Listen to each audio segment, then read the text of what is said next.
Assalamualaikum warahmatullahi wabarakatuh, teman-teman mata kuliah Bahasa Indonesia. Untuk karya ilmiah hari ini, saya mau menjelaskan sedikit tentang pembahasan data dan analisis dalam riset. Nah, ini materi kita hari ini.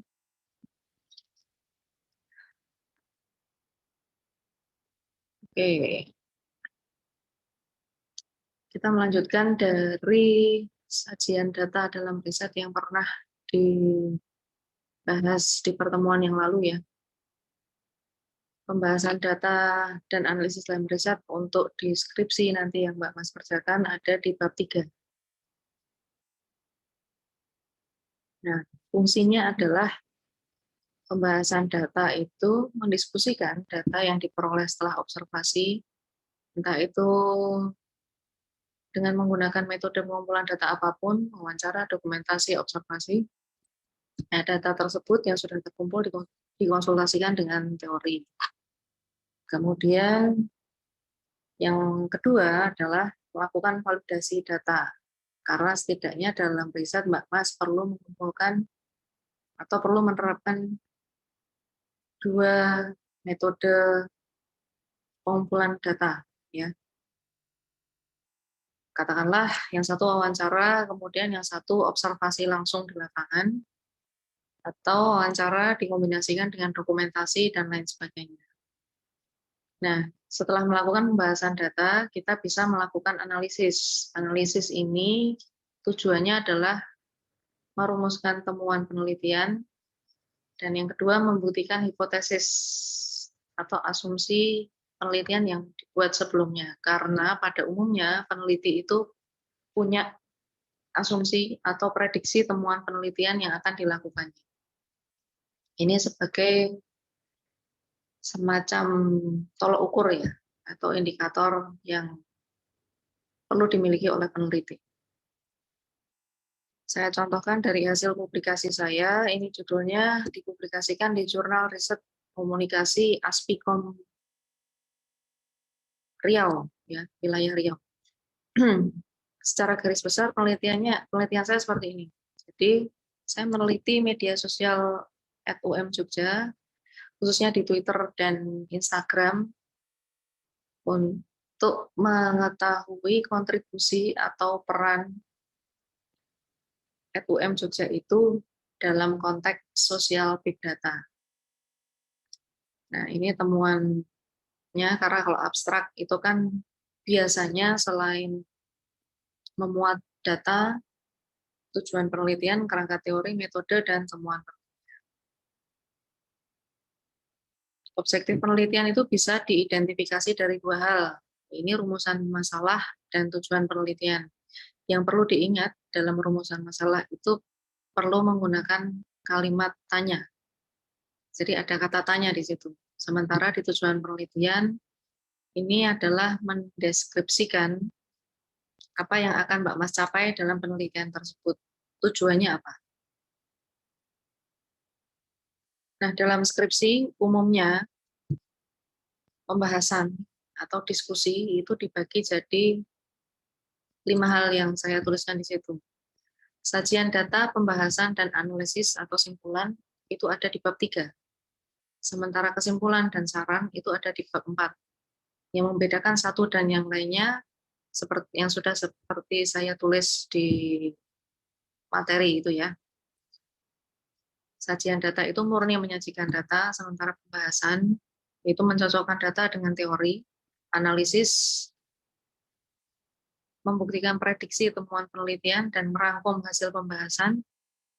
Kesimpulan ini mencocokkan hasil analisis dengan rumusan masalah, dan yang terakhir saran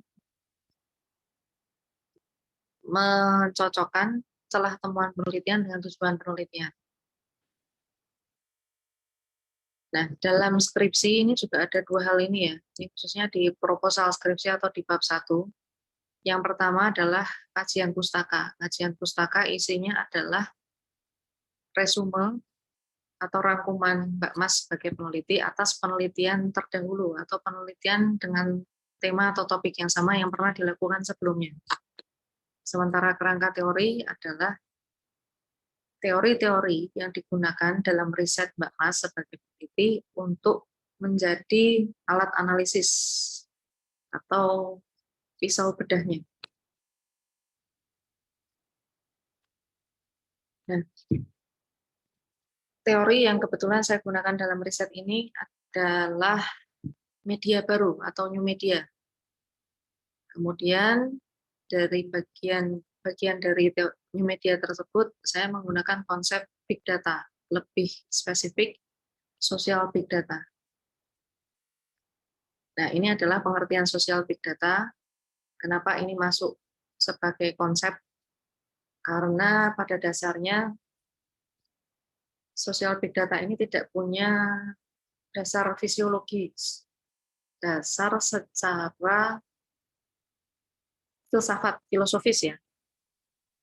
Sementara kalau teori itu ada dasar ontologi, aksiologi, dan epistemologi yang kemungkinan besar sudah dijelaskan oleh dosen metode penelitian komunikasi, ya, entah yang kuantitatif maupun kualitatif.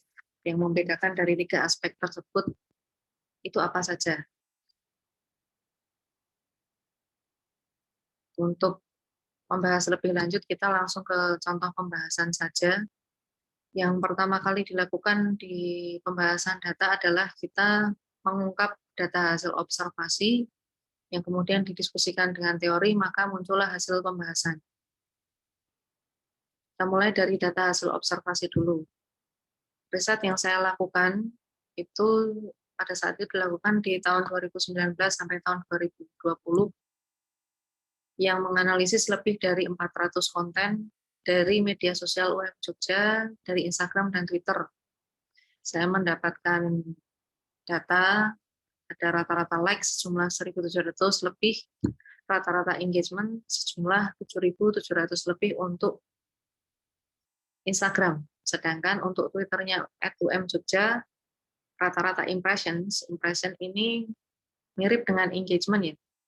Tapi kalau engagement itu interaktif, sedangkan kalau impression itu pasif. Impression adalah berapa kali konten tersebut dilihat oleh followers. Impression yang saya dapat ini sejumlah 780.000 sekian.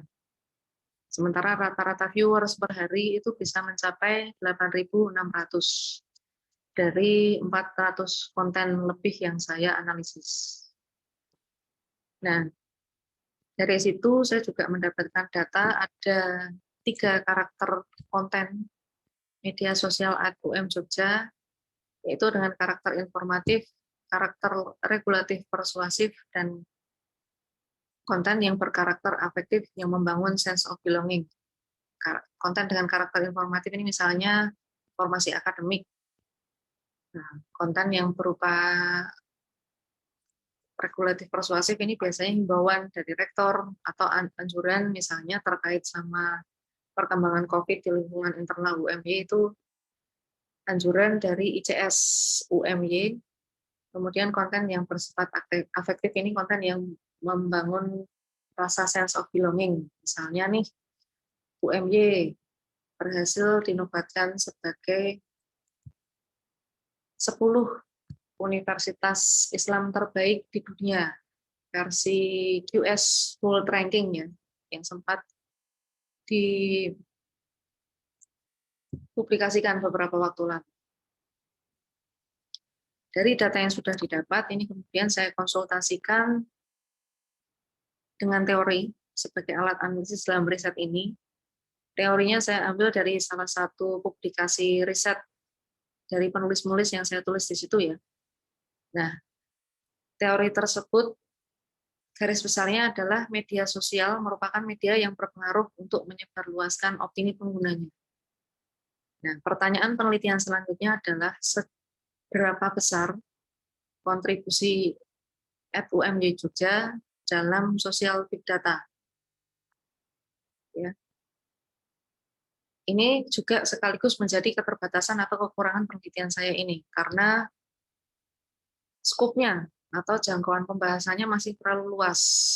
Nah, ini menjadi tugas Mbak Mas sebagai peneliti selanjutnya untuk bisa mengerucutkan pembahasan atau menspesifikkan hasil pembahasannya.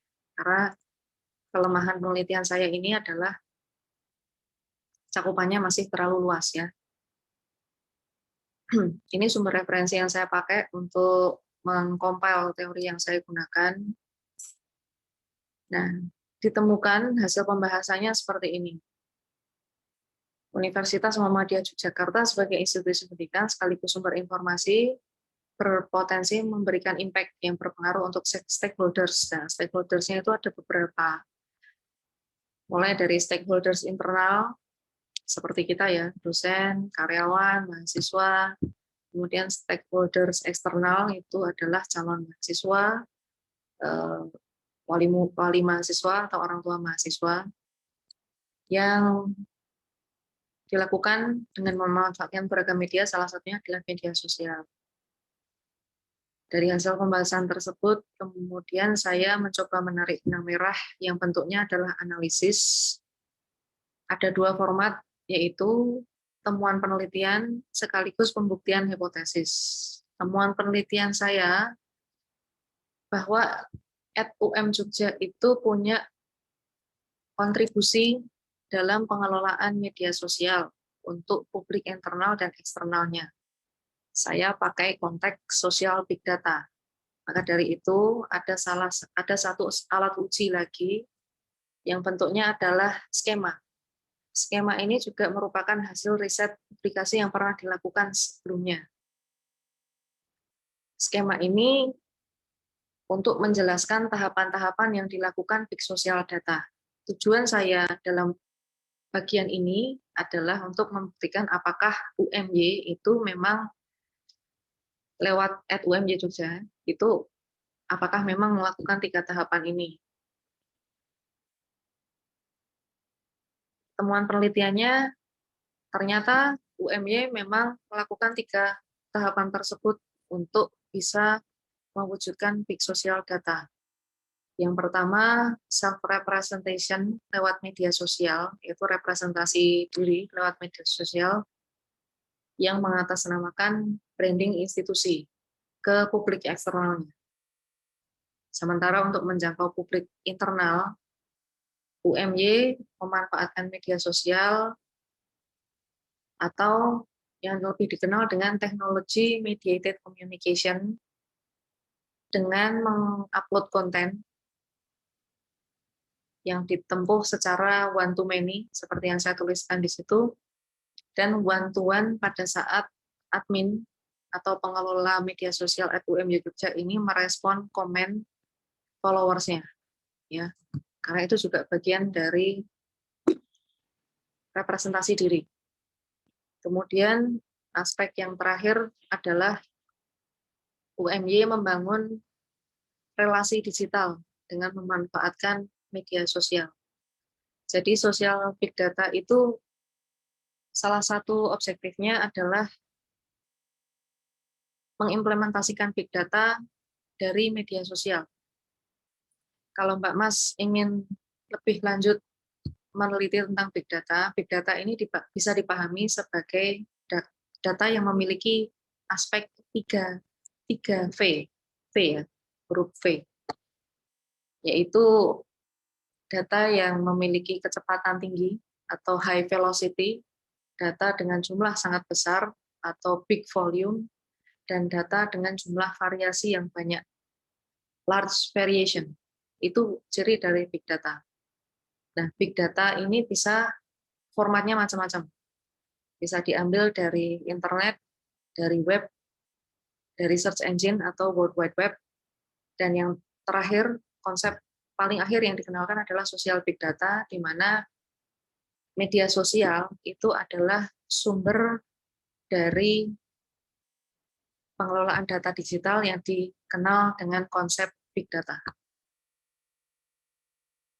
Hipotesis dari riset saya, media sosial @UM Jogja ini berperan cukup signifikan dalam konteks sosial big data.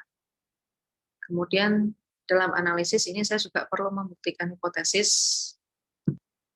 Media sosial @UMY Jogja merupakan salah satu sumber data yang relevan dalam konteks sosial big data yang sekaligus mewakili Universitas Muhammadiyah Yogyakarta sebagai perguruan tinggi yang bereputasi. Data-data yang ditampilkan dalam media sosial @UMY Jogja ini mengarah ke satu branding atau satu representasi dari Universitas Muhammadiyah Yogyakarta sebagai perguruan tinggi yang bereputasi.